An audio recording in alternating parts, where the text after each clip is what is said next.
Malamang na maalis sa pwesto ang tatlong PNP Regional Directors sakali mabigo mga ito na mapalakas ang kampanya laban sa iligal na droga sa kanilang nasasakupan. Para sa Camp Crame, may report si Leia Nagan live. Leia! Magandang tanghali sa Ilacay. Tatlong rehiyon sa bansa ang tinukoy ni PNP Chief Police Director General Ronald De La Rosa na may mababang accomplishment laban sa illegal na droga. Ito matapos ang isinagawang assessment sa trabaho ng mga ito laban sa illegal drugs sa isang command conference kahapon kasama ang mga regional director. Ayon kay General Bato, talamak pa rin ang bentahan ng ipinagbabawal na gamot sa ilang mga barangay na sakop ng 5, Region 6 at National Capital Region at mababa din ang bilang ng mga sumusuko.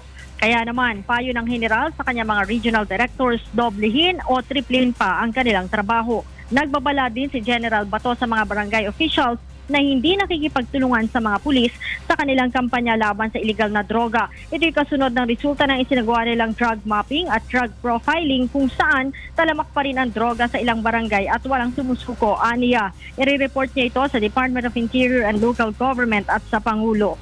Batay sa tala ng PNP sa Oplan Double Barrel mula July 1 hanggang August 12, sa National Capital Region nasa 25,206 ang drug user na sumuko, 2,468 ang pusher, 148 ang naapatay at 1,251 naman ang naaresto. Sa Police Regional Office 5, nasa 34,056 ang sumukong user, 1,890 ang pusher, 23 ang napatay at 448 ang naaresto. Habang sa Region 6 naman, nasa 24,886 ang sumukong drug user, 1,958 ang drug pusher, 3 lang ang napatay at 226 ang naaresto. Balik sa Ilacay.